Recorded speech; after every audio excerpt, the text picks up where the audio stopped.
Hello, welcome to Everyday Experts.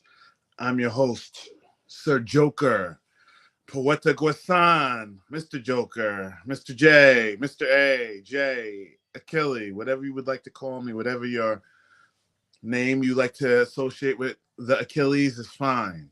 I am back with one of the probably the most like creatively and accomplished people I've known. And she's like 11. She's not really 11. She's probably like 13. But she's done so much. She's already had like 5 lives. And I think she's entering her 6th life.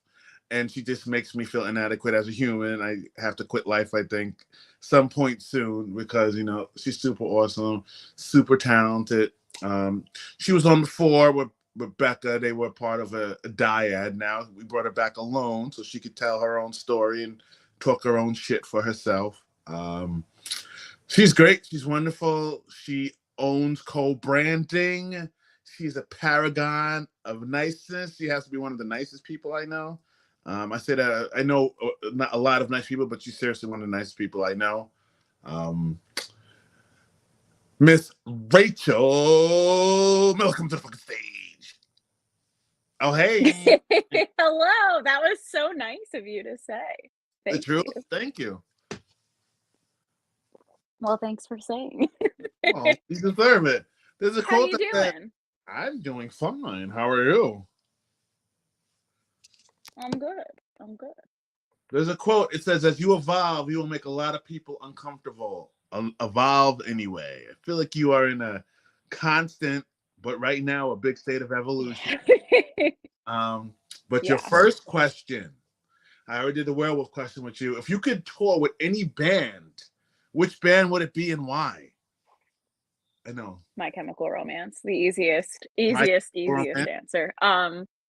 Yeah, I've looked up to them for a really long time, and I just love them, and it would be really cool. So would you no reason other than I'm a fangirl. Would you sing? Would you play an instrument? Would you do both? Like with them or like on the same bill? Like what with are we? them? If you were I don't want to fuck with their stuff. No, oh my god, no. If you were part of, you got initiated into the band, what would you want your position? I guess I would sing. If it was like do whatever you want, I guess I would sing, but I wouldn't want their singer to not sing. We'd have to figure something out because he's too good to not. But that's, I think, what I do best. Okay. Interesting. But yeah, it's a good question. I like it. So we'll start with a very simple question.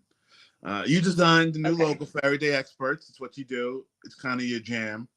How did you come up with the idea for the logo? I think to me, this show is really about conversations and people. You know, those are really the two biggest pillars. And you are the constant, but also, you know, you ask really fucking good questions and like really know how to make people comfortable and bring out the best in them. And I think that that's something that is the pillar of what makes this show what it is. So I wanted to pull that out and honor the older style of what you had, while really highlighting that part of the show's identity. Let me shout out the groups because you're already getting compliments. Mr. Get Bent, hello, sir. Mr. Fishbeck, I'm actually hello. Mr. Fishbeck. Jimmy Nails, Rach. I don't know if you met him yet. I remember the name Jimmy Nails. How are you? I think I'll bring him on later so he can gush over you. But he did say, "Why are my friends so attractive?" And I'm going to say I have nothing to do with that. I play the role of the Duff. Why, thank you. Oh my god, you in that movie? I love it. I don't. Girl.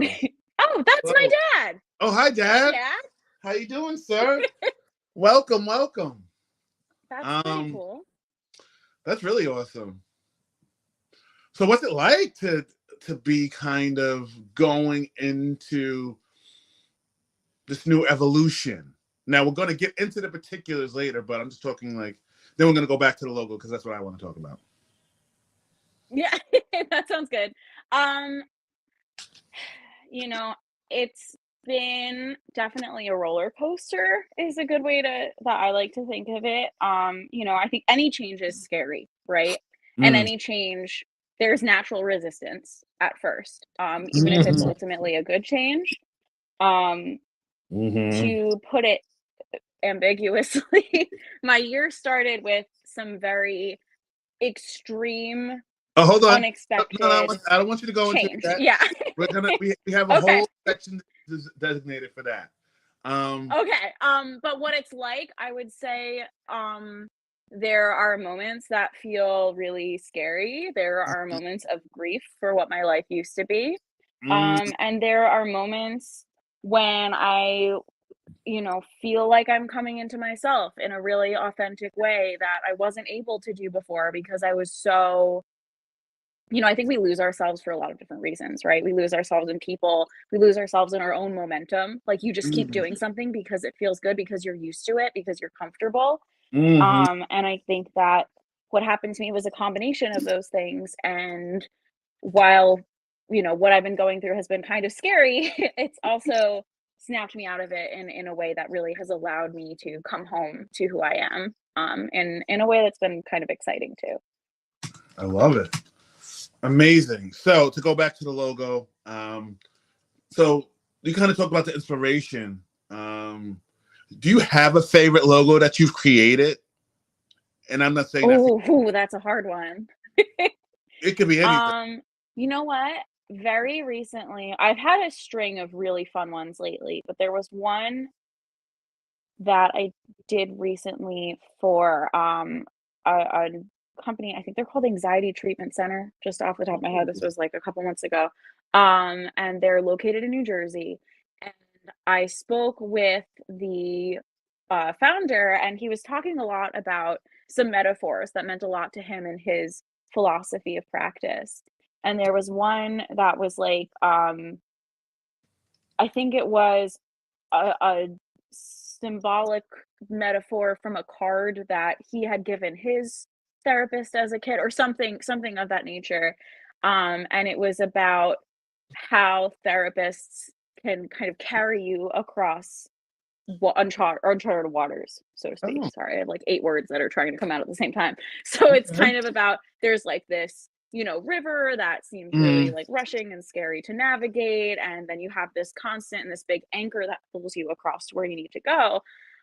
So we actually ended up creating a logo that in it has the river, the client, the therapist, the anchor, and it's a very simple, minimalistic logo, but all of that symbolism is there. And I think playing with that story in a creative way was really exciting to me.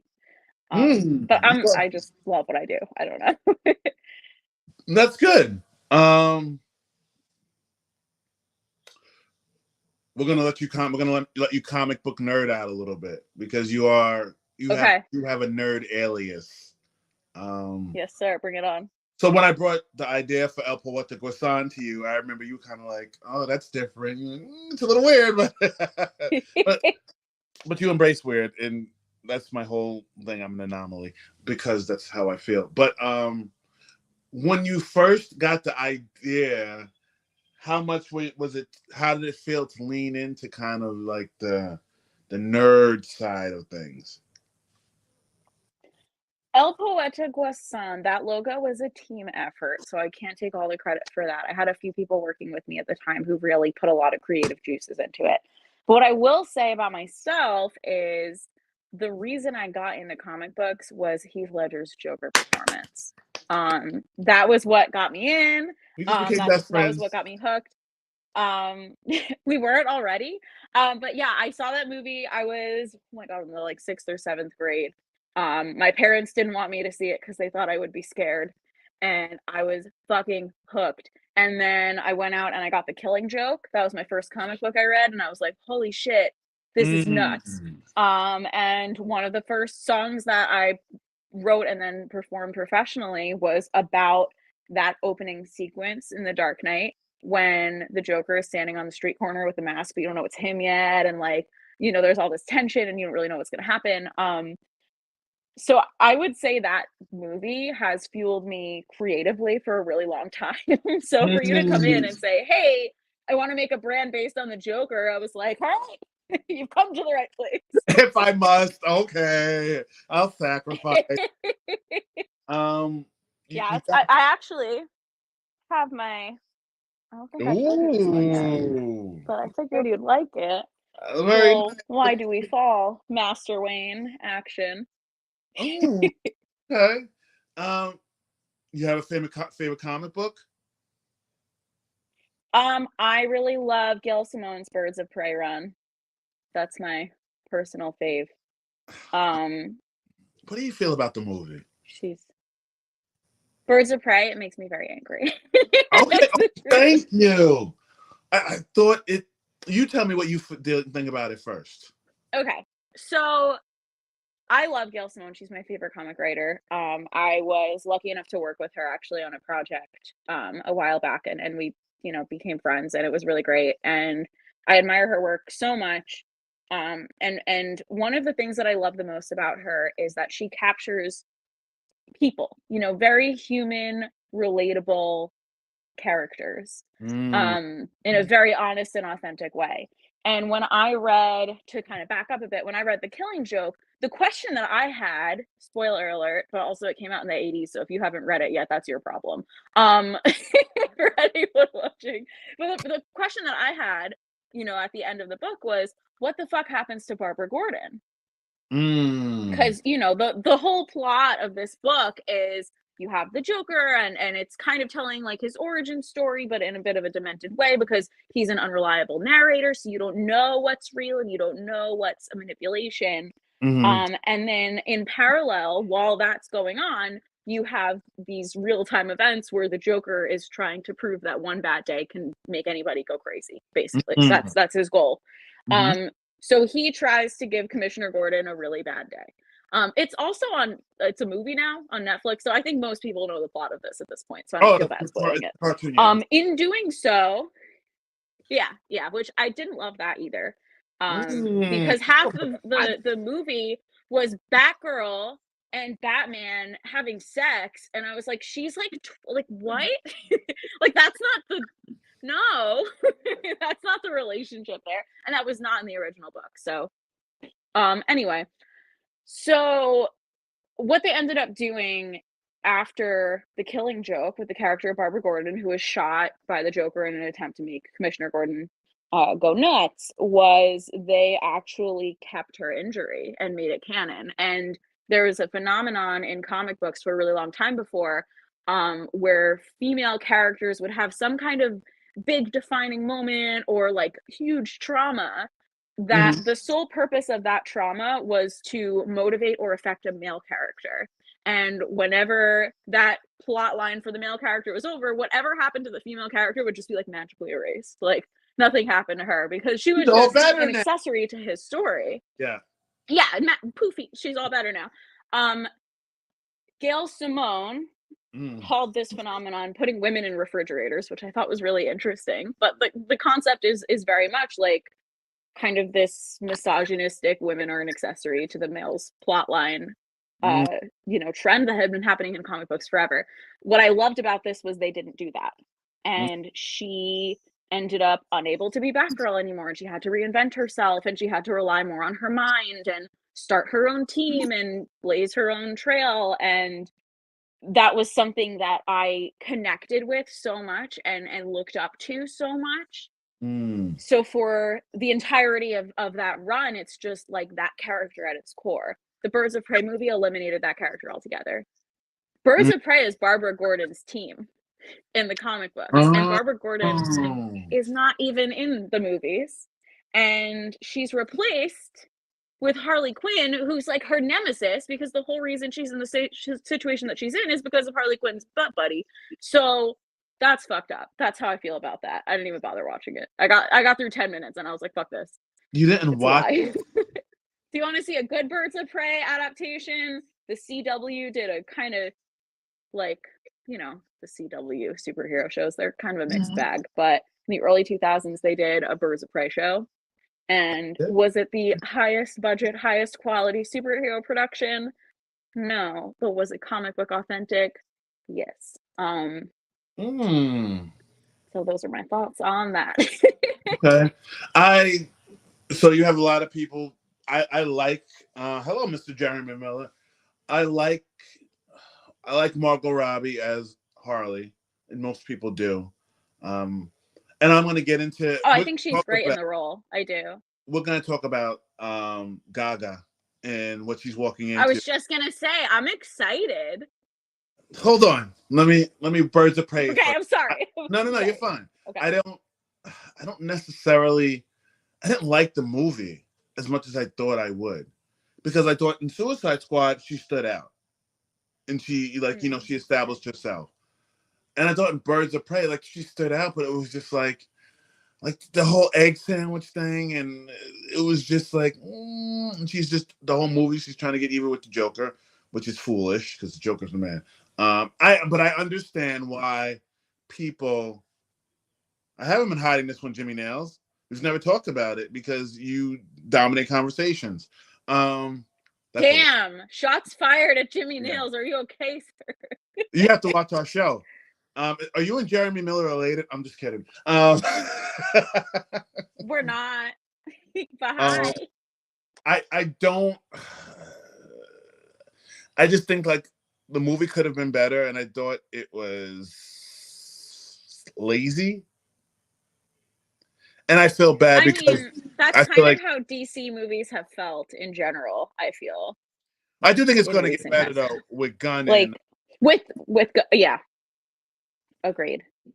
But they went from Suicide Squad to the Suicide Squad. Can we think of a new concept? Can we?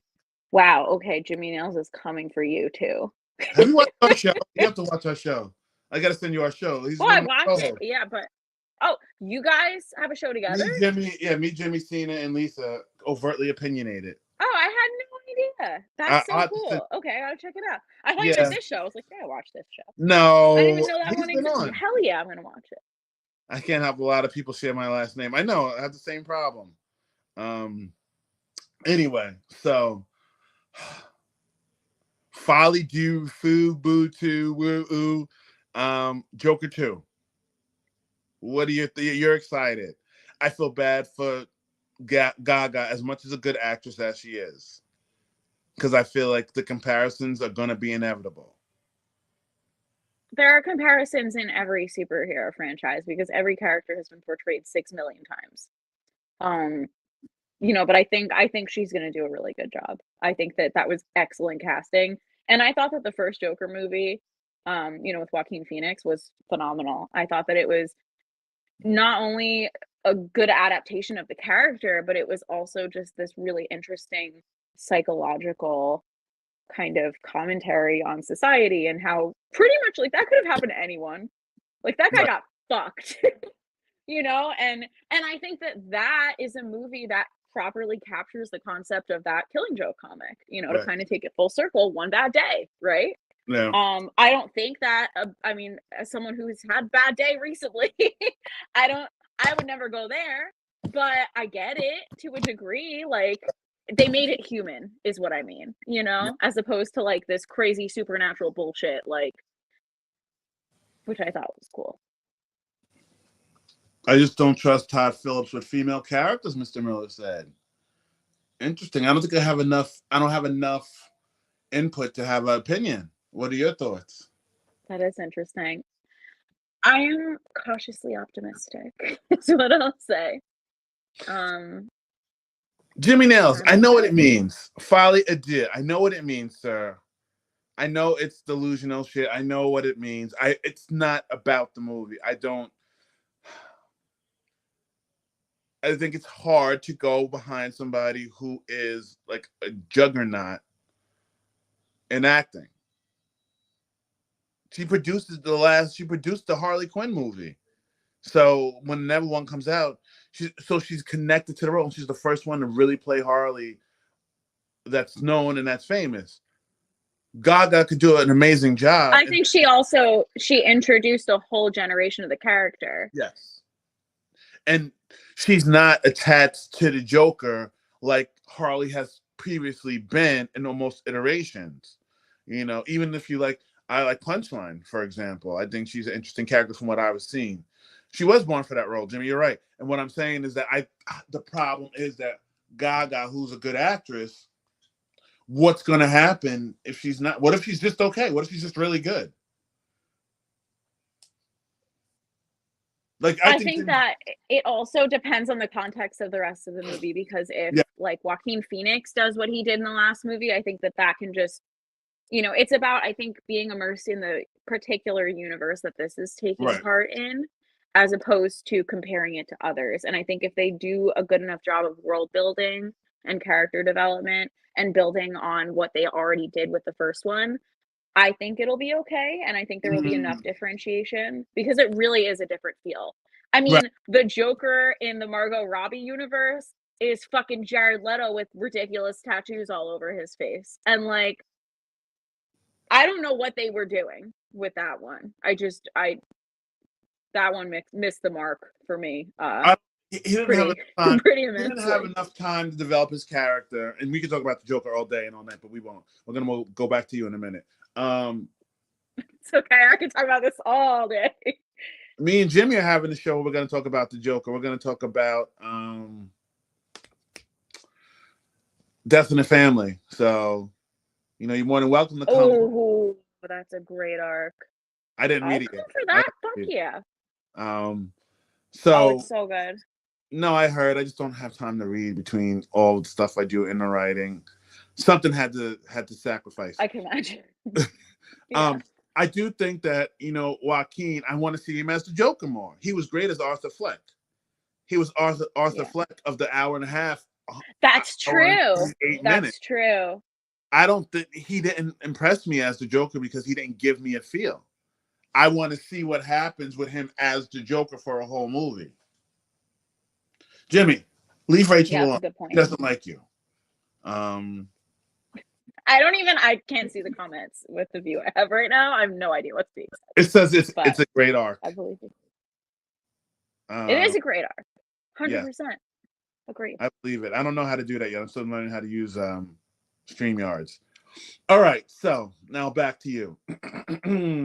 I did ask, the next question was going to be, which live action Joker do you like the best?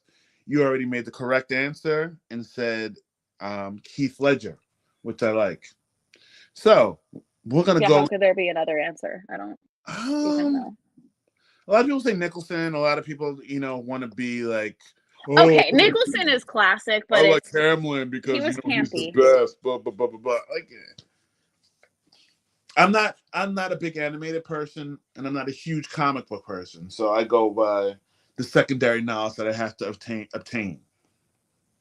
But let's go to creating, because you are a big creator.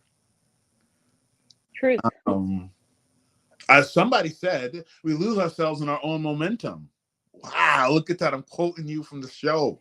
Did you already quote me from 10 minutes ago? Yep. Okay.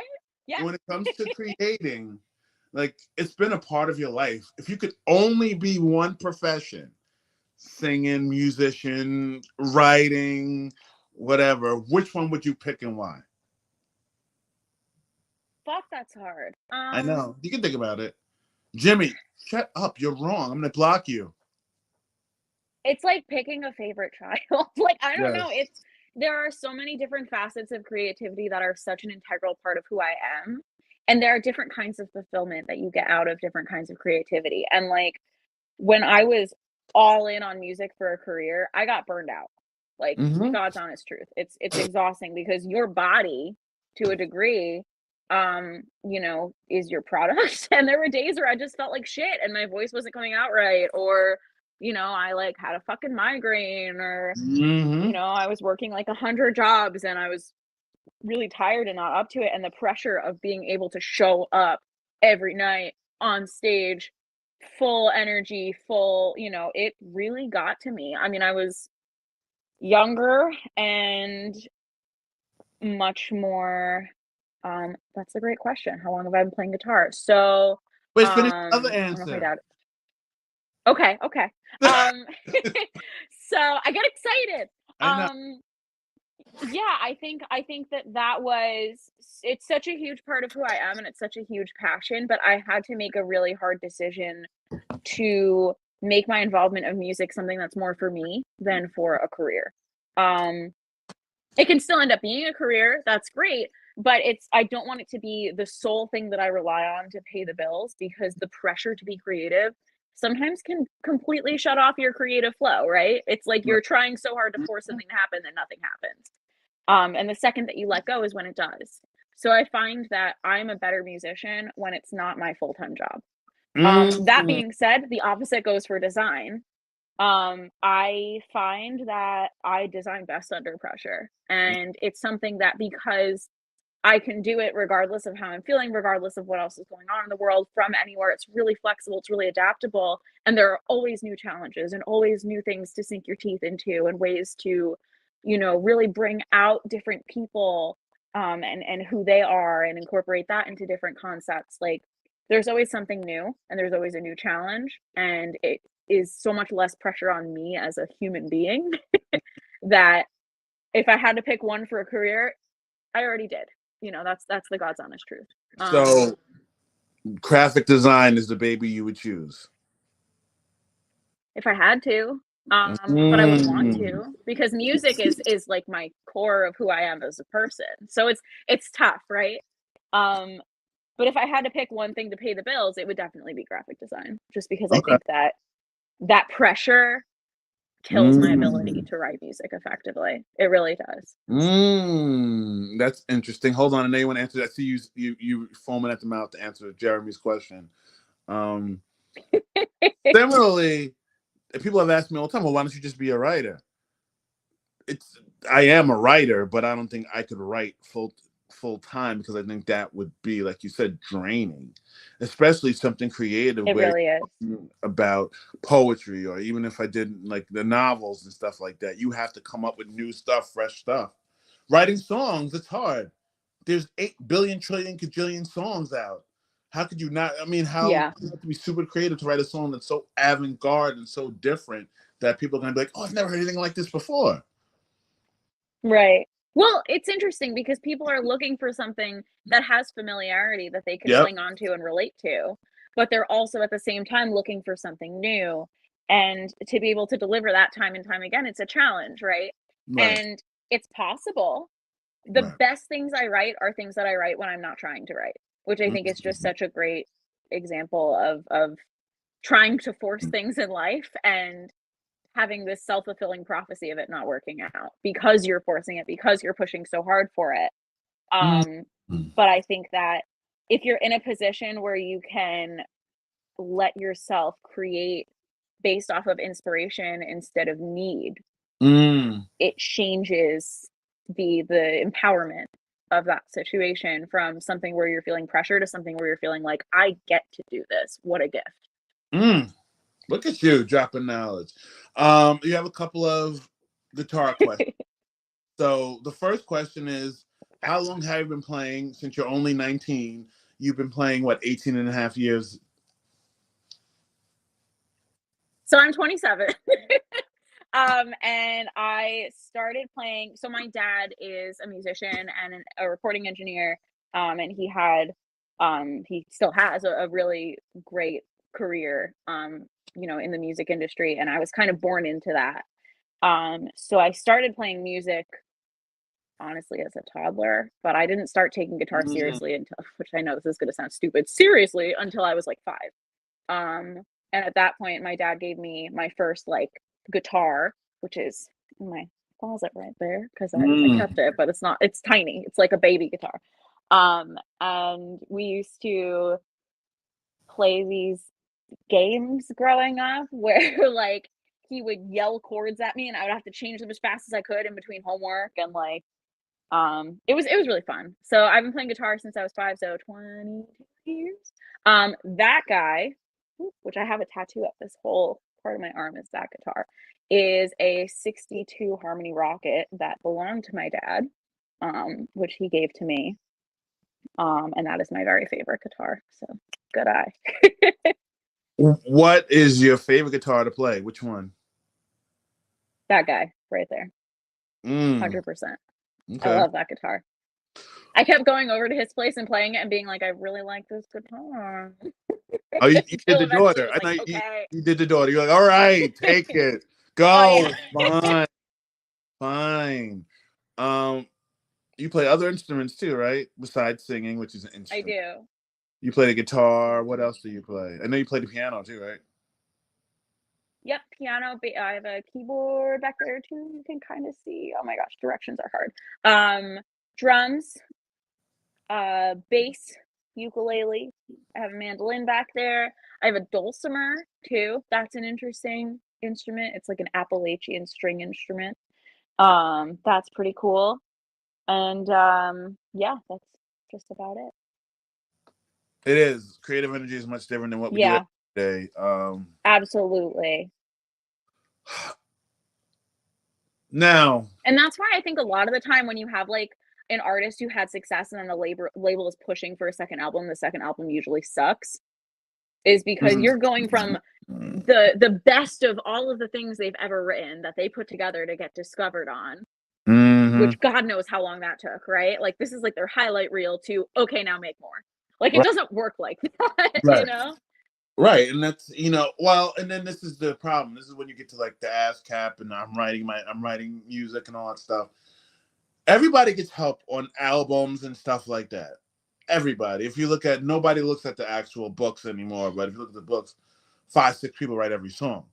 And if it's a line, if it's a whatever, you get help, and it gets when you get to a person like Billy Joel, even Michael Jackson before he died, Eminem, Jay-Z, you get to these people that have probably gotten help, been in the music industry for 30 years. How do you keep creating different stuff and not get any input from anybody else? It's tough. I mean, I lean on people in my life, honestly. Like I send voice memos to my dad all the time and I'm just like, tell me if this is shit. I have a couple friends that I'll bounce things off of, but it is hard to create in a vacuum. Especially Because you're in your own echo chamber, right? Sometimes, especially with a song, like I'll get a certain melody in my head and I'll know that that's not the right melody for the song, but I can't unhear it. I can't get it out. Yeah, that's true, Dad. The handsome man has said it by being expired. You did have a whole career apparently as a touring artist, singing with bands and stuff. Tell me a little bit about that, because I don't know that we got that much into it. Your last interview, I think we bounced around. Yeah. So I played This is in when a lot of Rachel bands, begins like as a to humble brag. teenager. Go ahead. You played in a lot of bands as a teenager. Go ahead. I played in like little bands as like a teenager, and I didn't really know what I was gonna do. And then my band, I thought this was like the worst thing in the world. My band dumped me right before my 16th birthday because I was too controlling because I wanted to schedule rehearsals, which you can imagine 15-year-old boys were not like, let's make a calendar, so fuck me for that. But it was one of the best things that happened because I didn't have anyone else and I couldn't rely on other people to make music. And there was a band that we used to open up for a lot. And they were managered. Okay, that's a verb now, just in case anyone was wondering. They were managed by their dad. And I was getting my braces tightened. So I was at the orthodontist. And the dad was in the waiting room and he was like, hey, our kids are playing this gig. Do you want to open for them? And I was like, sorry, I'm actually not in a band anymore. Womp womp, pity party. And he was like, so just do it yourself. And I was like, what do you mean? It was just such a weird concept to me. So I did. And They had played in a Battle of the Bands contest the year before called the Break Contest, and the winner of the contest got to play at a festival called Bamboozle, which was like this big festival in New Jersey. They're bringing it back this year, I think. Oh, But it was like this huge festival. I had gone to it as like an attendee to just like soak up the band since I was a kid, and I loved that festival. And I was so on my high horse at the end of that night of my first show. I was like, fuck it, I'm signing up. Um, there were 400 bands in the contest. It was how all many? over the tri-state area. I think there were 400. 400. Most of them were adult professional rock bands. There were, I want to say, a handful, maybe 10 solo artists in all that. And I was one of them. And the venue that I was competing at was the Stone Pony in Asbury Park. And I remember the first day of the contest, which was my second show. Like, I was so ballsy, let's just go into it. I looked so out of place that people kept handing me things to hold for other bands because they thought that I was there volunteering, and I was like, my set's in 5 minutes. Like, can you please take your balloon back, sir? Like, I have shit to do. Yeah, and I got on stage and it was really fun, and I made it to the next round, and that kept happening, which we didn't expect, and I made it to the finals, and they cut all the solo acts. But I was like, you know what? I'm a baby. I'm just happy I got this far. But it happened that year, the sponsor of the contest was this new social media app that never quite made it, honestly. But they did this thing where they wanted to drum up, usage of the social media app as part of that sponsorship. So they had a kind of like favorites bracket going on where people could vote on their favorite contestant, and then they would get a spot on the festival. And I found out in geometry class sophomore year that I won, and I was going to play. And then I found out that Blink-182 backed out because Travis Barker had tonsillitis or something, and my chem was playing, and my little baby 16-year-old self exploded. And that was like my 5th gig. And it was amazing. And that was kind of the start of everything. And then it was just this rush of like, what the fuck do I do now? So I played the festival. It was one of the coolest experiences of my life still. And since I was a solo act, I was able to have my best friend backstage with me. So like we did everything, like we were just poking around and seeing all the bands, and there were like all these famous people, and I was like, oh my god, this is crazy. I'm 12. What do I do here? And then it's this weird thing where you end up in a situation like that before you really played around, and then all of a sudden you have to do local band things, but you don't know how to do local band things because you just kind of were like, fuck it, I'm gonna sign up for this thing, let's see what happens. So I kind of backpedaled and I started playing in the local scene, and then I started booking shows for people, and then I booked a tour, and it was super fun. And then that college thing happened, and I worked 4 jobs. So things kind of started to slow down. I was originally not going to go to college. I had a call back for The Voice. I was like, fuck this shit, I'm out of here. I didn't take my SAT. I didn't apply anywhere. It was May of my senior year, and my guidance counselor sat me down and was like, so what exactly are you doing? I was like, well, I don't know. And I decided to go to community college because that was my option. I put myself in a bit of a box there, but it was a great situation. I went to Bergen Community College first, She's from New which Jersey. was like the smartest thing I'm from New Jersey. Smartest thing anyone can do, frankly. If you're gonna pay off, I don't know if anyone who would watch this is entering college, but I know there's like a weird stigma for community college. Frankly, best decision I made financially. Like, doesn't change the education you get. You still get your degree from your 4-year school. You don't have to break the fucking bank. So 10 out of 10 would do it again. Then I transferred to William Patterson to study music, and I got my degree in music studies there. My graphic design training came before that. I went to a vocational school for graphic design.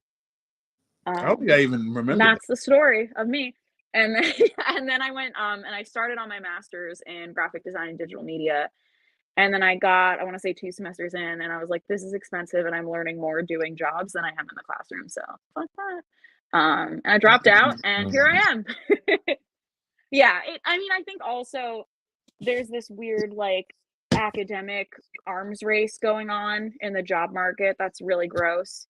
That's like, it used to be that a high school degree was, or diploma was the standard, and now it's, a bachelor's. And if you don't have a bachelor's, people aren't going to look at you. And in a couple of years, it's going to be a master's, and it's just going to keep getting fucking worse.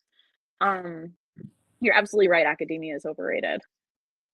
And I think that if there's something, yes. No, go ahead. You please finish. You can elucidate your point. Okay, I will. Thank you. I think that if there's something that you're passionate about and you want to do, like I train designers all the time who don't have experience and don't have a degree. And instead of spending $40,000+ doing like a training program where you get to like learn actual skills and not worry about your math prerequisite, like you can be successful without a degree. Some of my best friends who have done most amazing things did not go to college. I think that that's just something important that needs to be said, because I don't think people hear it enough. And I think that's another thing that we lose ourselves in, right? Your own momentum, but then also the momentum that society puts you on. You don't really challenge what you're told that you're supposed to do because it's what you're supposed to do. But it's bullshit. So I'm going to push back. I believe that everybody has their opinion. Good. They're going to have them. I don't think academia is overrated or bullshit. I think academia is what you make of it. And what are you using the academia for? I think if you're going to school, certain things. Listen, you can't. I wouldn't want somebody to learn hands-on how to be a doctor. I'm sorry. I want them to be like, oh. That's true. That's true. Well, I want somebody to learn There's a hands-on place how to be a lawyer. for that. Could somebody go and be a vocation? Could they go learn construction or stuff like that? Can they learn graphic design? I think certain, like the arts, hands-on, I think is equally important. Because if you take somebody like, sure, let's say Beyonce, who started off not writing her own music and not creating, and she was just talented, and they just looped her talent over her talent, and they took her and Kelly and put them together, and they made the sound of Destiny's Child. But there's 4 people in the group, and the other 2 just got overlooked. Whether you talk about LaToya right, and the other lady, I don't remember her name, or you talk about Michelle Williams, you have these people where like, oh yeah, talk about getting overlooked. You're like, I don't know who she is, but her. Yeah, her name at all. It wasn't important. It was Beyonce and it was Kelly. It should have been Beyonce and Kelly and them. But then when you get into her later years, when now she's dropping her own albums, and you can tell that Beyonce's making her own music and writing it more. And you can also hear the influence of Jay-Z and a lot of the stuff that she's writing, rapping more and doing more. So when she got like the confines of this is how I have to do it, she learned. That's important, but you have to learn how to do it. Right. And I also would say that, like, look at somebody like Pink. Pink's first album was really good. It was an R&B album. Babyface, or maybe the first 2, Babyface told her, do this, and then you could do whatever you want. How do you take that? Like, you have her in a role, in a mold. And unfortunately, with pop music, you have to do that. You have to put them in some kind of role for them to get popular. Then after all of them become popular, that's when they're like, I want to find myself. I want to discover my own music, my voice. Look at Kanye. He's Coco. Well, that's even kind of like, to make an equivalence here, that's what I recommend my clients do in the health and wellness or small business worlds, is you find your niche and then you find yourself, right? You should know who you are going into it, but if you can establish yourself with a niche and then continue to explore and evolve, like that's the way to go. You have to resonate with people, and I think that's true in any industry. Yeah. But I agree with you. I don't think all of education is bullshit. I think that the arms race of it, and that kind of like, I see your bachelor's and I raise you a master's. Like, I worked in pharmaceuticals for a hot minute, and there was a big amount of pressure on the marketing team to emphasize the amount of PhDs that were working for the company.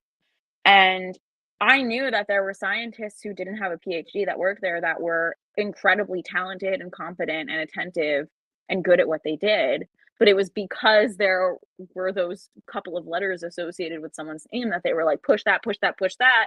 We need more of them." For what? You know? Mm. It's it's the having a piece of paper, determine your value or worth in a system that I don't particularly like. Education as a whole is incredibly important, and I think experience is important and the ability to evolve is important, but it's not something that should be determined by what piece of paper you have. I agree. Um, I do think that so there are jobs where you need to learn foundation skills, where Mhm. you have to go to school and learn the foundation skills. Experience over training, of course. I understand that, but you still need to learn how to do it. You need to learn how to do certain things. Right. Like if you talk about, I'm trying to think. I want to say it was Swiss Beats, maybe who used to produce by ear. Then he learned how to read music and read chords, and he said, did it made him better. I think Alicia Keys is probably a better songwriter because she makes her own music. She makes her own music, and then but she also understands how it's put together. So you take that foundation skill and then you grow from it. Um, And it's interesting too because there are some people like I played with, a lot of people and I worked with a lot of people when I was working in the music industry. I worked with a lot of people when I was studying. And I realized that there are some people who feel empowered and like their arsenal was kind of expanded mhm, by understanding music theory. Like it was like, oh, now that I understand that this works with this, I mhm. can apply that here and Yeah. boom, now I have this lick that I couldn't figure out before. There are some people who feel trapped by it. They feel confined within the rules Hmm. and they feel like those rules kind of got in their head and make them doubt themselves and make them doubt what they can and can't do. So I think it also just depends on, the person and how these different concepts are applied. I think knowledge is always power, but it's how Hmm. you empower yourself with it. And fuck yeah, Daredevil is awesome. Um, but that's the other thing too. You're absolutely right. Education in and of itself is kind of flawed, right? You have some teachers who are incredibly passionate and amazing at what they Hmm. do, and you have some teachers who are like, "Cool, I'm tenured." Right. The end. You're not gonna find And me any way you so can. that's challenging. Yes. Yeah. James, Jimmy Nails, my arch nemesis. He's into cooking. It's truly merit based industry, and um.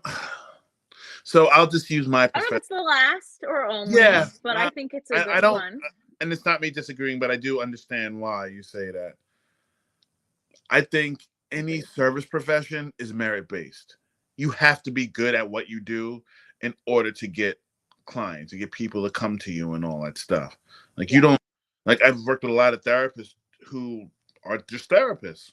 Okay, I'm gonna talk. Let's talk about this, and and they'll go, oh yes, and how does that make you feel? And no, no, no, no. But is that what you want? You want somebody who's going to be able to have experience Right. and plug in and help you and support you and provide a different framework for you because that's what it is. I think challenging somebody to think different. Um, so I think a Well, lot. that's like with therapy too, a lot of it is matchmaking, right? It's about finding, there's merit and then there's also compatibility in a lot of service-based Yeah. industries. And one of the things that I love about what I do is that through brand, you can facilitate that matchmaking. You can resonate with people who really need someone and empower someone who can really help them to do so and make that connection for them. And that's really fucking cool. I love it. So question. Album versus song. We've had Jeremy who said I've never been an album person. I just look for the songs. I'm probably more of a song person, but I respect an artist who can put together a whole album. I think that's extremely hard. John I've Benson. become more of an album person over I do time. like the Like the new process. Paramore album, I've been listening to that top to top to bottom a lot in the past couple days.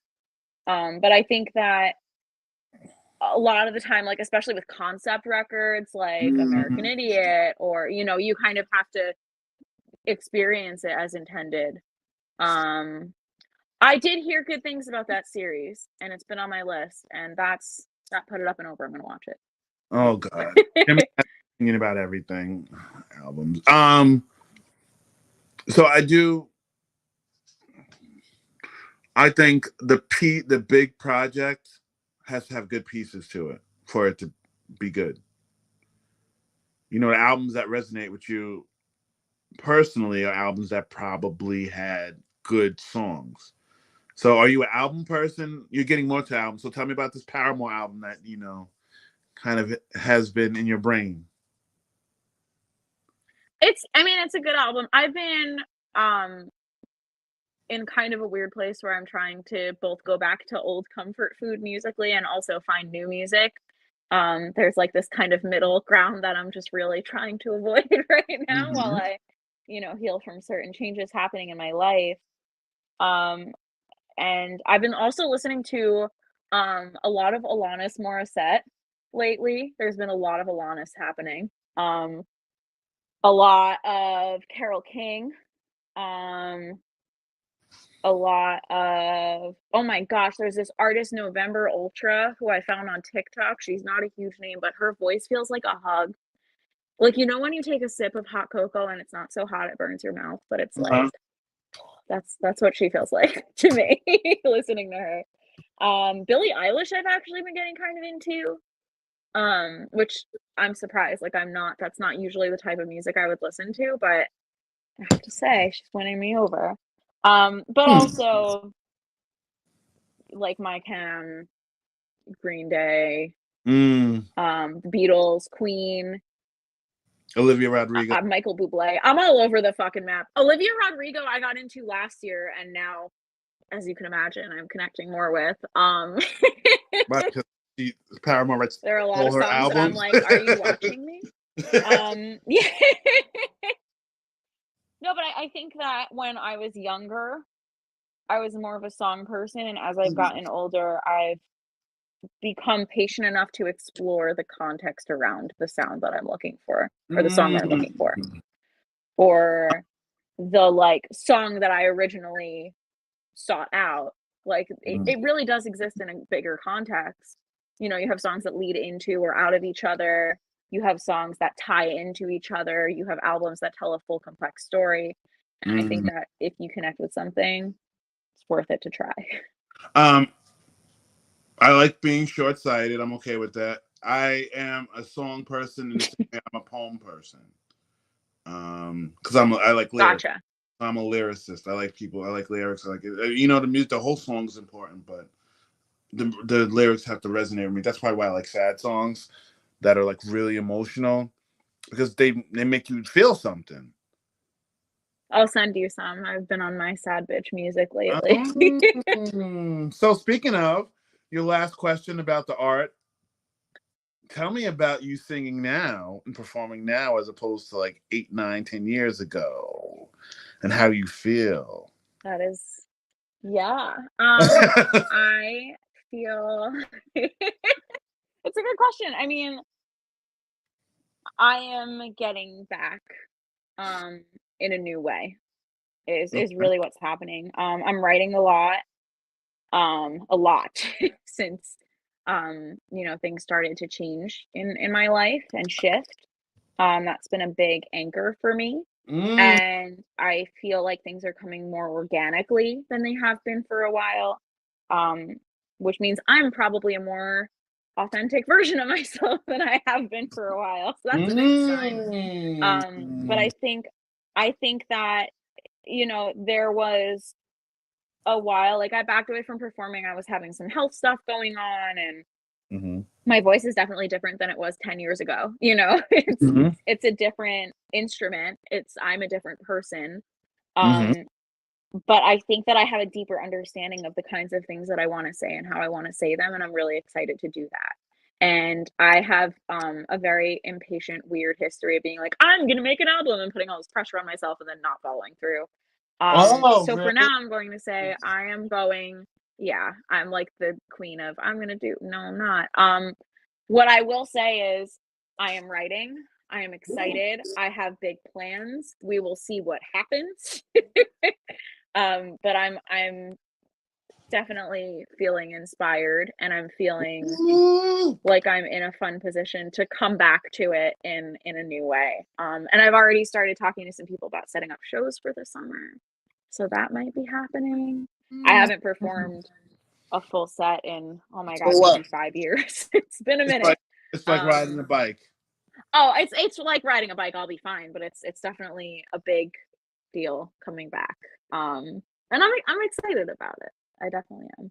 What did a handsome man have to say about you coming back into music, aka Dad? It's the handsome man, my dad. Yeah. He is supportive. That's something that I've always been very fortunate to have, is very supportive parents. Um, and he's coming with me. He's got no choice. Sorry. Okay. Okay. He's gonna get those voice memos at 3 in the morning, whether he likes it or not. Sorry. I like it.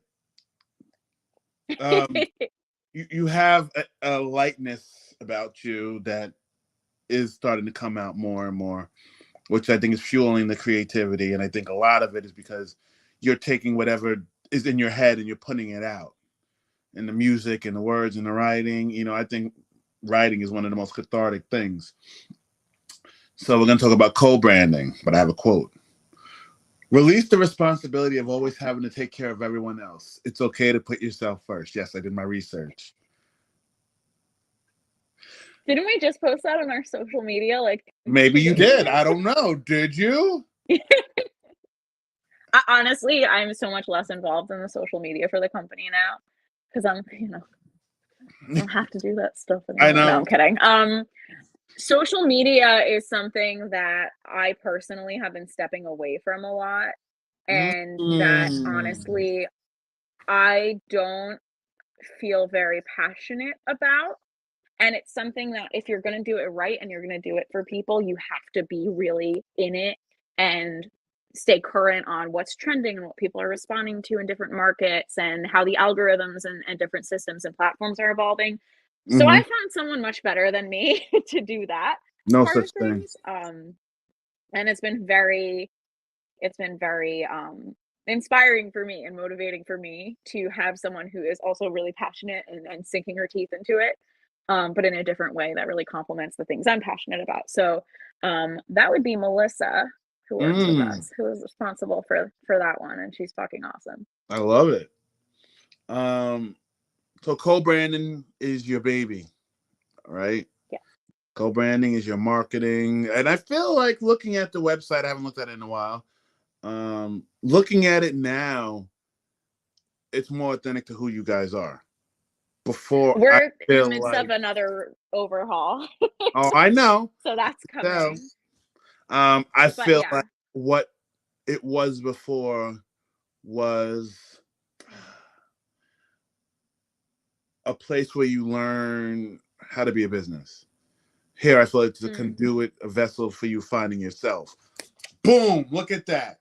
I should be in marketing. Wow. Right? That was good. Right? I should write. So tell me about the new direction, 2023 for co-branding. Talk about all the things. Yeah, for sure. I think that any business, any venture, anything you do, it's about accepting the fact that you're going to continue to evolve. I think that there's a certain comfort into thinking, hey, I figured it out, let's go. But the reality is there are always going to be variables that change. There are always going to be things about you that change, things about your life and your experience, things that you learn. So kind of surrendering to evolution was the first step in me realizing like it's okay, and really embracing the scary of let's see what change happens, right? I had some moments of reflection, to put it lightly, and over the years have been able to learn and experiment and evolve in ways that have allowed me to be as authentic as possible in how I serve people. And that's been really, really, really incredible.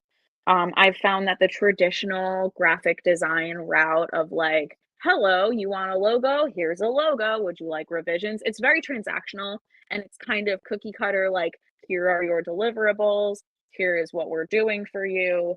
I really love an unorthodox approach, and I really love working with people, not with the goal of, let me get you a logo and business cards and whatever, but with the goal of, let me empower you through a transformation. Because that might mean something different for everyone. Not everybody needs a business card design. You know, not everybody needs a new website. But everybody that we work with is evolving and looking for a transformation that allows them to, you know, do what they love and do what they want to do. I just realized there's a string on the back of my chair that's doing a little dance. That's okay. That's so distracting. You know, I think that what we do now, like, our core focus is empowering our clients. And I know that sounds really vague, and that's on purpose, because I want that to mean something different for everyone. And I want us to be equipped to make that strategic decision with our clients on what it means for them. I want people to feel comfortable coming to us really confused and saying, you know, whether it's, I brought my business as far as I can by myself, what do I do next?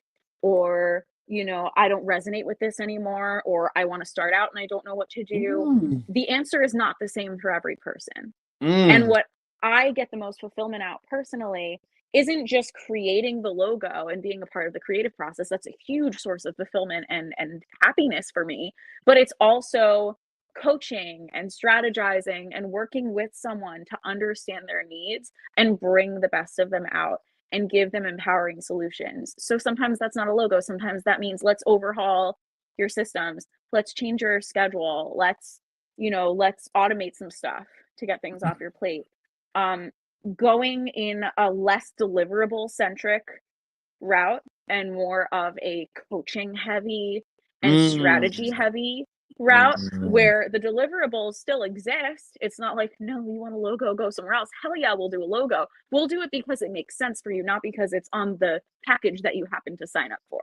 The deliverables aren't the product anymore. They're the tools that we use to deliver our actual product, which is empowerment and a transformation. And that's been really fucking cool to explore. So we launched a new program. We actually, our program that used to be a 10-week branding program is now a 1-week intensive.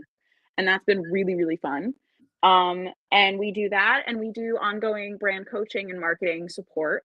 And that's it now. So we've really evolved a lot and found ways that we feel the most authentic and sincere in helping people, and that really have allowed us to bring out the best in ourselves, which has then allowed us to bring out the best in our clients. Oh, very nice. I like that. What you love, what the world needs, and what you're good at. That's how you find your calling. I told you I did my homework. You really did. So you always do. So when we talk about your calling, because that seems like what you're talking about, like, I think some people give you a very clear picture. Me and you work together, and I kind of told you guys that you art, and I just did the other part. You just kind of did what you did, and you know that's nice. I'm sure when you get the free reign, how do you help people find their calling if they don't know what their calling is necessarily? If they're in the area, like if they're on the Jersey, Jersey Turnpike, and they don't know what exit to get off. Yeah, sure. I think that a lot of the time, business and personal lives are so fucking intertwined. Like, if you're in business, your personal baggage and your business baggage share a fucking closet. Yep. And a lot of the time, people feel imposter syndrome or pressure from, you know, society or themselves or whatever it may be, for whatever reason.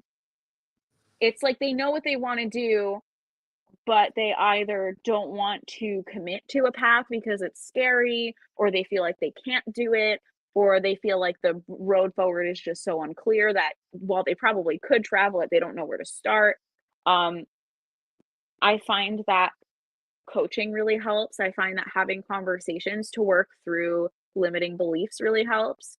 I find that working through some of the motivations that people have to do what they're going to do helps to make the rest a lot more clear. You know, some people will say, I know I want to help people, but I don't know how, but I'm really good at XYZ. Okay, well, how do we turn that into a business that makes sense for your life, right? Mm. Um, it's a very collaborative process. Nobody knows them the way that they do, but I know how to bring those things out and turn it into something tangible. So it's very much, you know, creating the environment where we can sit and collaborate and have these constructive conversations that can help them see the path more clearly and feel empowered enough to choose one, but also to know their options and to know, you know, what they're capable of. Mm. The calling is so foreign to me. I just kind of exist. Interesting. I like that. So Mr. John Gippin is a very unique fellow. So if you come in, if someone like that comes in, you know, I don't have a calling. And I'm not making fun of you, John Gippin. I don't want no smoke. I don't have a calling. I don't know. But I want to start a website or I want to start a business. Make it Yeah, make. so I think the first question is why, right? Mm. Why do you want to do that? Why do you want to start that? What inspires you about that? What's interesting to you about that? I don't think it has to be this big, profound, you know, I was born to do this kind of situation. It just needs to be something that makes you happy and fills your cup instead of emptying it.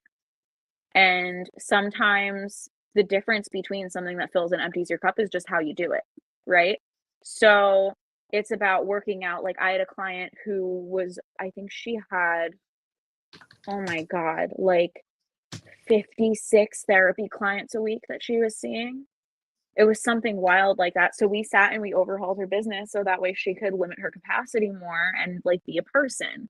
Like to me, it's not about, you know, like this profound King Arthur bullshit, pull the sword out of the thing and like you were born for whatever, right? I think that it's it's about understanding yourself and what brings you fulfillment and then finding a path to make that a tangible part of your daily life and to find a way, like if you wanted to start a business, if you wanted to be entrepreneurial, find a way to do so without sacrificing your life, right? Mm. Your business should work for you. You should not be a slave to this thing that you did to empower yourself. That's not how it works. um and all of that just takes a lot of finagling. Like after, so when I was working in the music industry, I ended up working in corporate management and business development, and that kind of helped segue. Mm. Um, you know, and that's kind of the tricky thing too, John, where it's like you know that you can do a lot of things, and that almost makes it harder to pick one, right? Because it's like I would be perfectly fine at any of those. I don't feel particularly passionate. It's just that I'm good at it. Okay, then pick one and try it and see how it goes. And if you don't like it, go to the next one on the list. Like that's, you know, that's what Mm. I would say about that. But you're drawn to something. Like you do what you do for a reason, right? You are good at it. You're fulfilled by it. You enjoy it. It pays the bills, whatever your reason may be. There's a right reason for everybody, and everyone's motivated by different things. I think that a lot of people make career decisions based on societal pressure and validation. And I think that when you let go of that and just allow yourself to be authentic to your own, like what you're drawn to and what you're good at and what you like to do, um, you know, it kind of opens the world to you in a Mm. really cool way. The lack of passion is That's real. okay. Everything doesn't have to be passion. Everything doesn't have to be this like fiery, you know, sometimes you just have a career to have a career, and that's okay. I love it. That's very foreign concept to me, but I And love it. I think also like that's another thing where, you know, maybe passion is like inspiration. If you're trying to force it in a certain area, it won't come until you let go of it and just let yourself exist, and then you'll find it. So, digging more, also, as you said, developing your calling, um, knowing what the world needs. How did you figure out that what the world needed from you was co-branding, and how do you come up with co-branding and figure out that was what the world needed? It's a good question. It started out by being what I needed for myself. I studied graphic design until 2014. And by the time I had finished studying, I had started freelancing. And I Mm, freelanced all through college. It helped me pay my tuition. I worked like 4 jobs, I wanna say, while going to school full time, and that was one of them. And, after college, I worked in the music industry full time, working with kids. mm, And I found that working in the music industry was absolutely depleting my creative juices. It was just mm-hmm. the Because it's well not was running creative. fucking dry. It's not Um, creative. it's tough, and being Mhm. surrounded by it all day, every day, I thought it would inspire me, and it drained me, until there was nothing left, and it was exhausting, and it was hard because it was also my, like, core identifier. It was like I was born and boom, you are a music person. Like, my high school yearbook is filled with people saying, like, "Can't wait to see you on the Grammys, blah, blah, blah, music, music." It was like I'm looking around and everything that I'm seeing from everyone else is, "You are music, and that's it." I had people tell me when I backed off from performing that, like, they liked me better when I played shows, like, I was cooler, and, I got all of this feedback from around me that I needed to continue to be this person that I felt so burnt out from being. And I think now I'm at a phase in my life where I can explore that person again in a new Right. way. But at the time, I had nothing left to give, and all while doing all these other things, I was still designing, and I got to a point where I would design fake logos for companies that didn't exist, or I would design planner layouts for myself or something. Like, if I didn't have a client, I was making shit up. Mm, And I I wanted to create so badly, and the more I did it, I didn't get that same exhaustion and burnout. It kind of became like an adult coloring book. Like, you know how people go to that and it's like zen and relaxing, but still creative? That's what logo design and graphic design in general became for me. So I quit my mm, full-time job and I went all in on graphic design. And it happened that this was right before COVID. I had been doing it, like I said, freelance for years. So I did have a client base. And I grew it and I worked with a coach who helped me understand small business better because I had worked in corporate America. I didn't really, outside of freelance experience, I didn't really understand small business very much. And then I ended up working with my mentor as a coach and coaching other women in small business while I grew my business. It was originally called Rachel Miller Design, but that mm. ended pretty fast. I wanted to find a name that represented something bigger than myself. And I was working with my friend, Tasha, who owns a business called Form and Flow Studio. She's an amazing designer. And we were just knocking names back and forth. It was Tasha and myself and a few of my team members. And she was like, think about all these words that resonate with you about what you want to do and what you care about and what this means to you. And it was collaboration. Wait, Jimmy Nails, that's so fucking cool. That is so fucking cool. Rachel. You let me know where that is. Sorry, I got excited. No, you go Um ahead. so Tasha helped me put together a list of words, and it was like collaboration, compassion, coaching. I thought always was really important. I didn't realize how much it was at the core of what we did for a while. Um, Cohesion, uh, comprehension, making sure something is comprehensive and someone is fully supported. All these words started with CO. And I was just like, what if I mean, that's what we are. Um, and then the name came together pretty quickly after that. And the more we worked with our clients, the more we realized how unorthodox what we really needed to be was, and how much people needed it because the typical, like, deliverable heavy design process wasn't serving their needs. It wasn't helping them feel empowered and figure out who they were. They had so many questions when we were done. They, we had one client when we were working with our old process who we had finished a logo, we had finished all this stuff. He had sent us like specific colors with pictures of paint swatches of what he wanted. And a year later was like, I hate that color. I hate everything. Let's start over. And Mm. we did, but it's like, it's been a year. There is so much apprehension with making big decisions relating to brand and identity that I realized my clients were struggling with because they needed to be coached through it. And that was Okay. the missing piece. And at the same time, it was so much more difficult to make progress going back and forth, back and forth, back and forth, as opposed to just collaborating, communicating, having a conversation. All of these co-words were coming up that I'm realizing are the missing piece. And I loved coaching with my mentor. And I started to do more and more of it with my clients. And I realized, like, holy shit, this is where all the things I love, education, coaching and collaborating with someone, empowerment, creativity, art, like this is where all these things intersect. And the more I incorporated it, the more my clients felt empowered and the better results I saw and the, happier they were. And I realized that as I was letting go of how things were supposed to be done and embracing my own path with my business, I was not only in a position to be happier myself, but also to empower people more and have better outcomes. Woo. True. Oh. How much are you your product? How much are you your business? Your brand? A lot. I Mm-hmm. think that what we do is really based on connection, right? So, if someone was to come work with us, they would come work with us with the expectation of working with me and my team, right?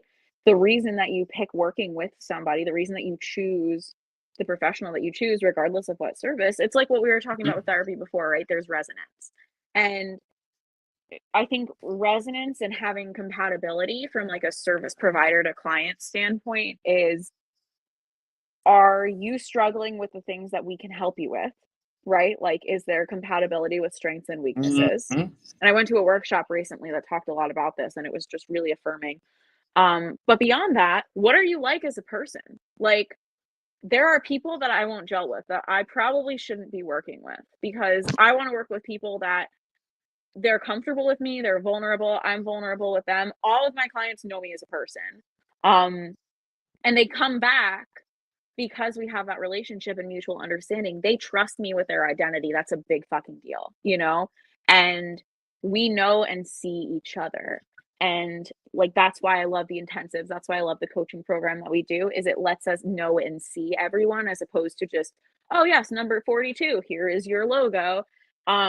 I think that you 100% are your product because you are the differentiation between working with you and working with someone else, right? It's what you bring to the table from a skill set perspective, but also from like a general perspective on life and personality.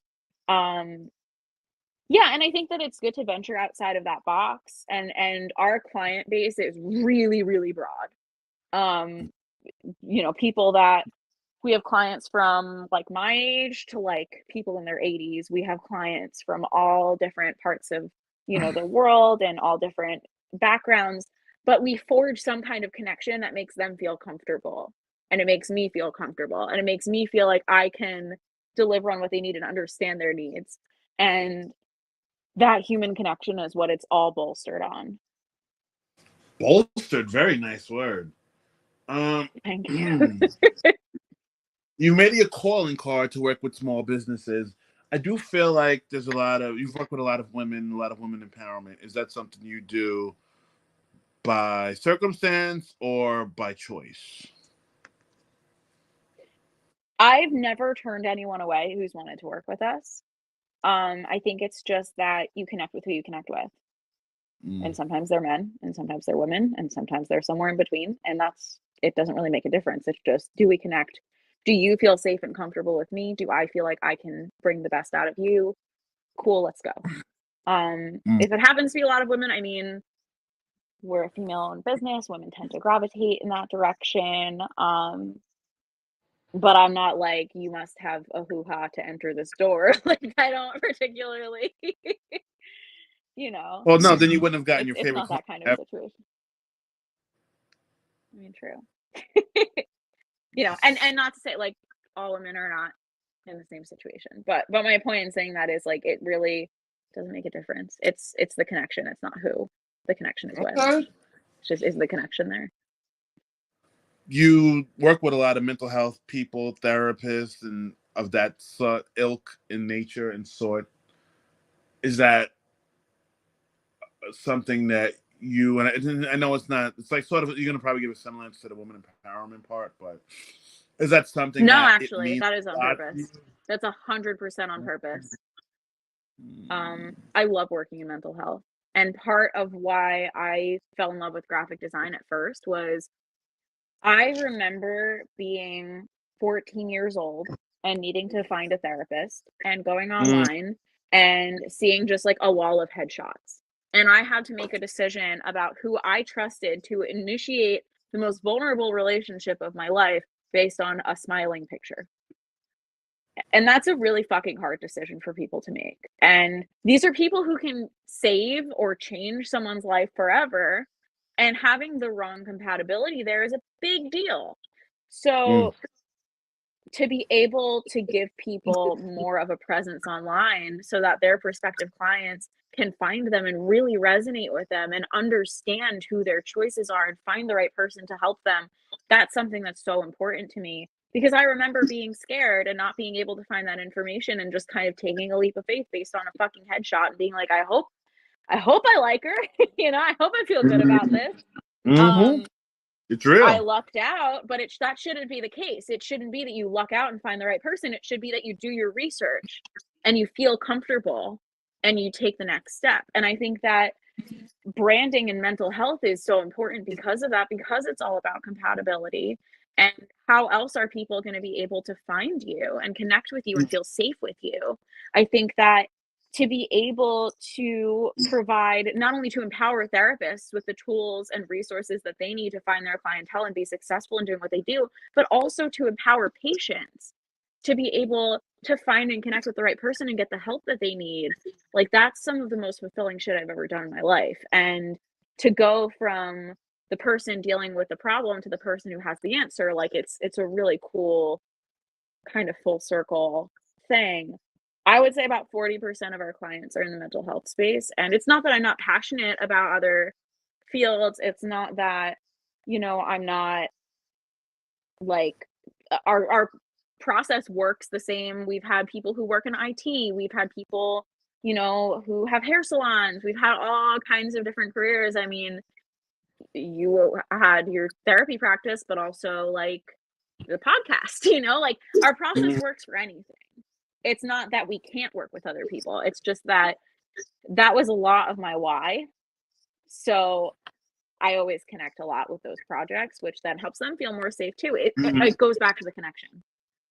But that is actually deliberate. That is something that I'm really passionate about. And I think that honestly, like if I had to do it all again, I'd probably do all the same things because I love what I do. But if I couldn't be a designer and I couldn't do the creative things that I do, I would probably go back to school and become a therapist. I only learned how to pin comments. Oh, I've been penning them. What was I gonna say? So, all right, we're gonna go off topic for a second, then finish up this topic. okay. Then for the last couple of minutes, we're gonna talk to Dirt. Okay. Oh boy. Do I want to win a Grammy or does it not matter? Sorry for I the think delay, that Dirt. success is a very relative, subjective situation. I think that to me, listen, accolades are nice. I'm a human being who doesn't like to be celebrated and acknowledged and validated, right? But I think that at the end of the day, to me, success is doing what you love and what fulfills you, being able to live financially comfortably, and to have someone in your life to share it with. Like that to me, that's success. Um, is a Grammy required for that? No. Would it be cool? Sure. There are a lot of things that would be cool. But it's not like if I don't win a Grammy in my lifetime, I'm a failure. And it's not like that's the top thing on like a vision board. It's just that would be like a cool bonus. Okay, I like it. I hope that answers your question, Mr. Miller. Wait, hold on. Last question from this topic. Mr. Benton wants to know, how much does persona act in that relating to people? He said he reads people pretty quickly and trusts his judgment. Do you take on a stance to do your job? Does that mean, I guess the roundabout way of asking it is, how much does persona and like relation play in acting with people, relating to people? Sorry. I think that the more vulnerable and authentic you are, the more comfortable people feel kind of taking off their like societal social media bullshit mask and being real people with you too. I Mm. try to always just be very authentic and genuine in my interactions, and a lot of the time what I get from that is the same in return. So it's easier to make that connection because there isn't this kind of wall we're working through. But I think that's different for everyone. And I think like most of my clients, like I said, we're very personable and human to each other. And I think that not everybody feels comfortable doing that. But I also think that in my line of work, branding is such an intimate thing. You're basically your brand is like your face, you know, and you're trusting a stranger with your face, with how people see you, with how the world perceives you, with how the world experiences you and understands who you are and your identity. And that requires a certain level of vulnerability. So my job initially is to try to break that wall down. And usually it happens pretty quick. It usually happens on the first consultation, which is cool. And sometimes it happens right away, and sometimes it happens in the last 2 minutes of the call, and sometimes it happens weeks later. But it's all about being a human and encouraging others to, you know, break down their wall and do the same and not feel the pressure of coming off in a certain way or having a certain persona, but just being themselves. Because also I find that people like brands have the most power and the Mm. most like efficacy when they're based on someone's authentic self and not this like fake image that you're putting out. Mm. People can tell, whether they know or Mm. not, people can tell when something's off, even if they can't put their finger on what it is or why. Let's see. So as we kind of wrap up, when did you know that I was going to be your top one favorite clients? Because you said you feel like you vibe with people quick. Day one, Achilles, day one. But my other question is, do you have like? Oh, okay, we'll give them a. What is your favorite Joker story, Achilles story, if you have one, or Oh. interaction or something? um, oh my God, that's hard. I loved working with you and Patty together because I loved seeing your dynamic. That was really special to be able to be a part of. But I think the first time that you said, "I write, you art," I was like, "Yep." That's nice. Um, it's nice to feel I think when there was that, like, trust and respect established, Mm. it it became really easy really fast, and Oh that was yeah, right off the bat. yeah. I think we knocked my website out and like my whole thing pretty quick. Patty's was a little bit more difficult, but Yeah. because it was more things, but it was like, oh, I thought that was really interesting. All right. Now Oh boy, what you got? we John doesn't like that you. I mean, Jimmy Nails doesn't like that you give me props. It's okay. He'll get Sorry. over it. So we're gonna talk about your rebranding. You like that, right?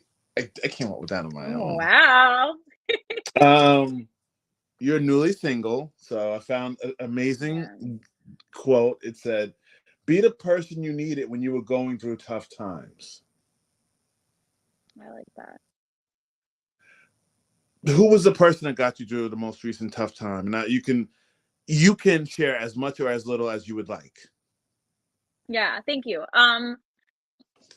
What I will say about what's happening to me is that my year started with a very unexpected, very drastic change. Mm, If you had asked me 2 months ago how I would describe my life and what's important to me, just about everything that I would name, gone, mhm, done. Um, and that was really fucking hard.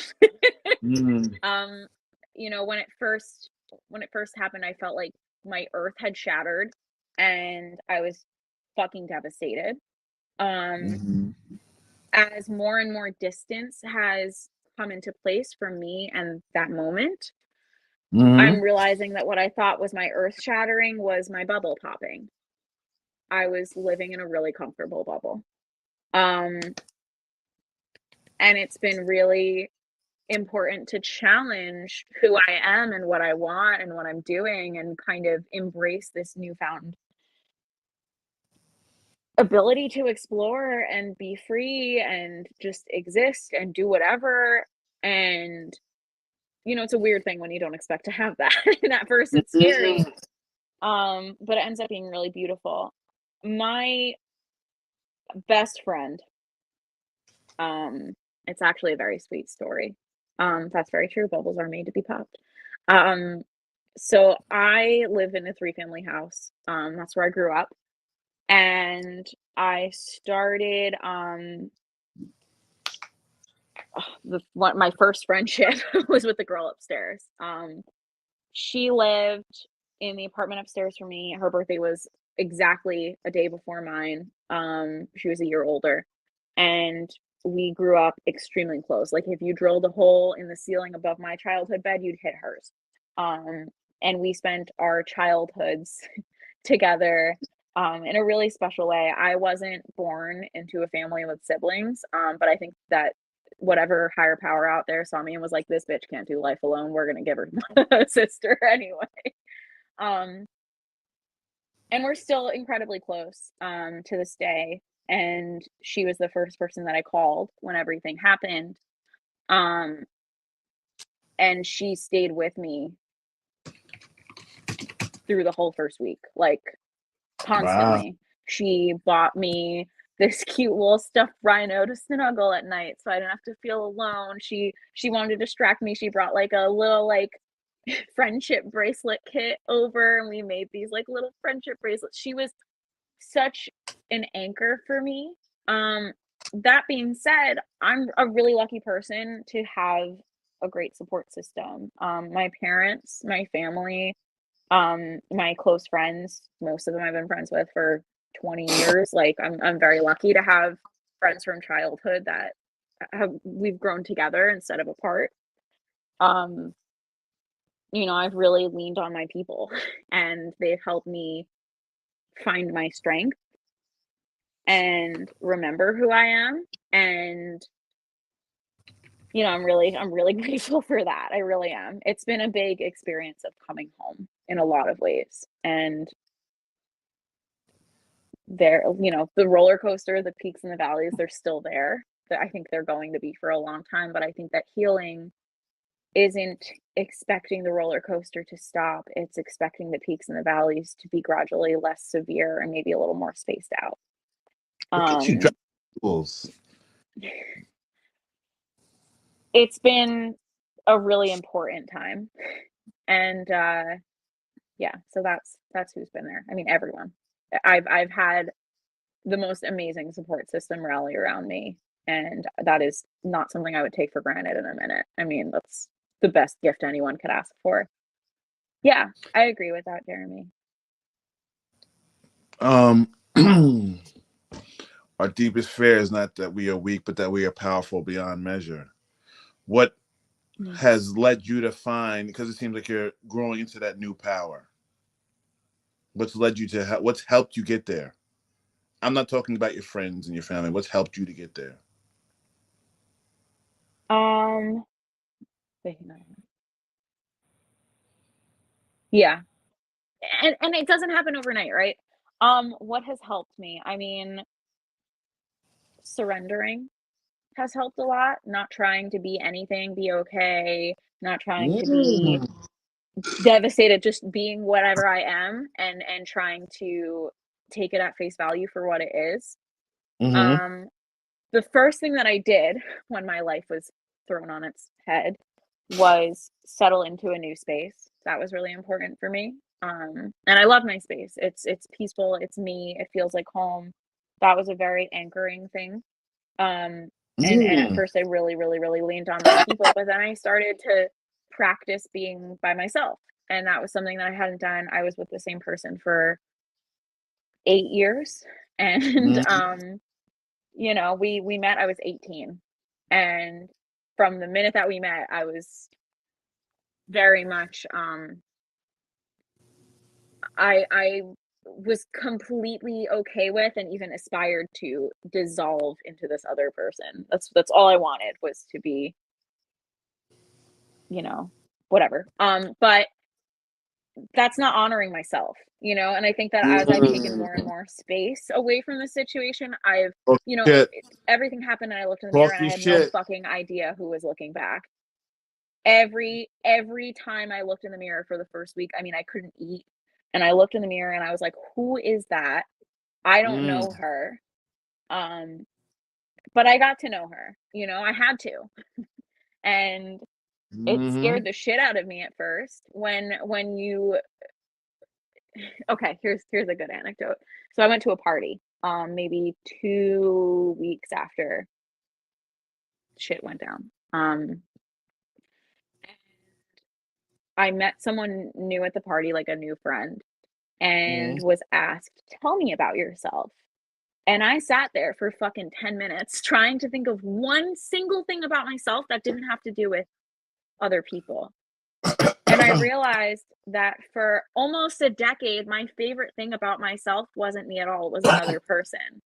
And I realized how unhealthy that was, and immediately just went to work on understanding it and embracing the things that scared me. And, like, there are always going to be feelings with big change, right? There are always going to be moments of grief for what used to exist, good or bad. It was comfortable, right?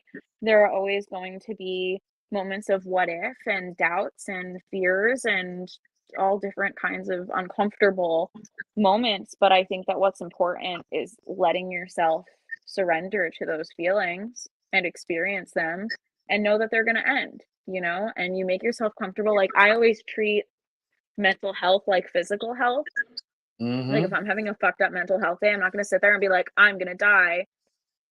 You don't start sneezing and think immediately that, that's it, the world is over. You don't lose your perspective because of a physical symptom, because it's not affecting your perspective, right? Mental health affects your perspective. It affects the way that you perceive things. It affects the way that you're able to, you know, have clarity or not, Mhm. right? And I think that if we can be self-aware enough to recognize when we're not feeling right and give ourselves the time and space to heal and recover, you wake up with a cold, you're going to make yourself soup and you're going to stay in bed as much as possible. You wake up with a bad mental health day, you're immediately judging yourself, you're catastrophizing, everything is shit, everything is wrong, everything is bad. If we gave ourselves the same time and space to just be comfortable and heal when we're feeling under the weather mentally, as we do when we're feeling under the weather physically, I think the world would be a lot different.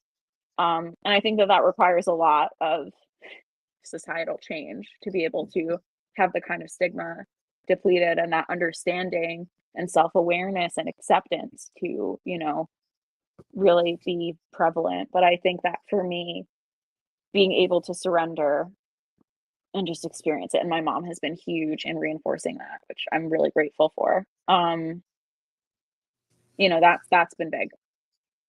Mm. Who fills your cup more instead of emptying it? That's the Rachel Miller quote.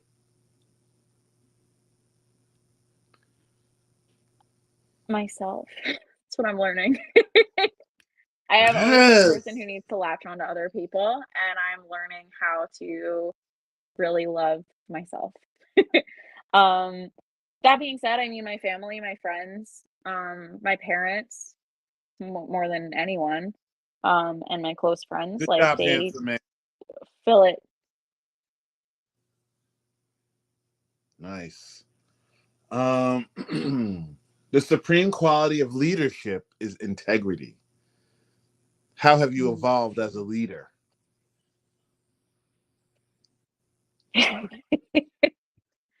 I think Yes, I love the look on the face of. empathy is at the core of everything that I do. I think that's really important to keep humanity and empathy at the forefront. I think that for me, like if I'm wronged, if someone has done something really hateful or there's been a betrayal or something really rough has happened, I've learned through this experience that I am not a get even or be petty or get to the same level person.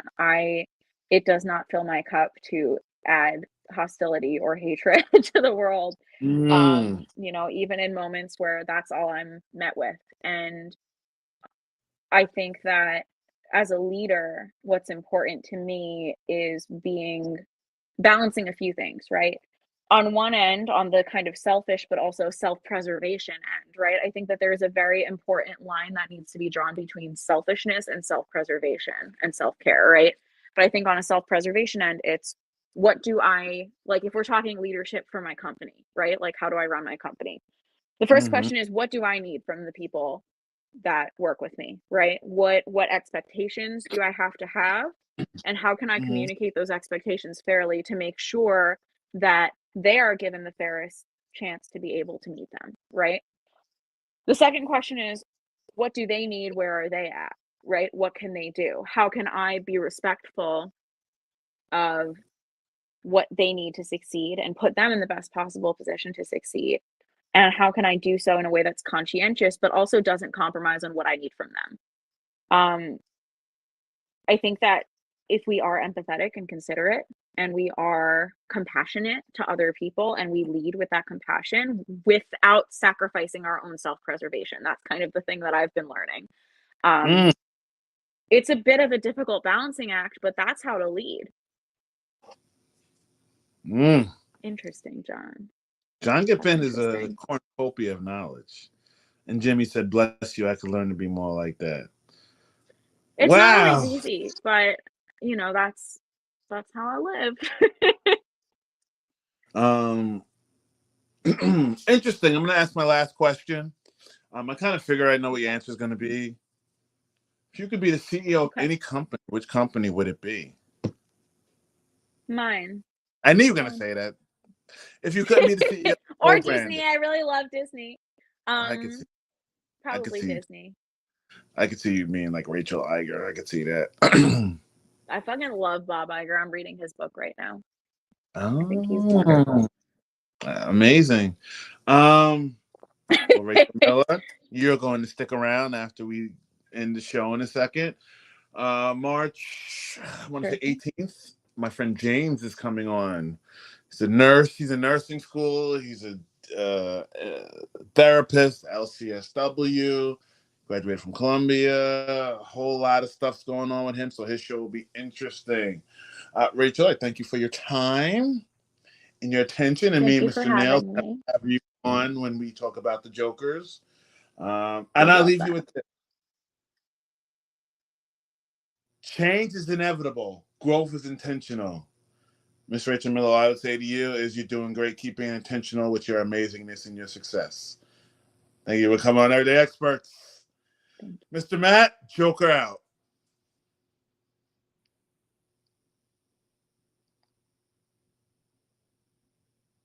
you.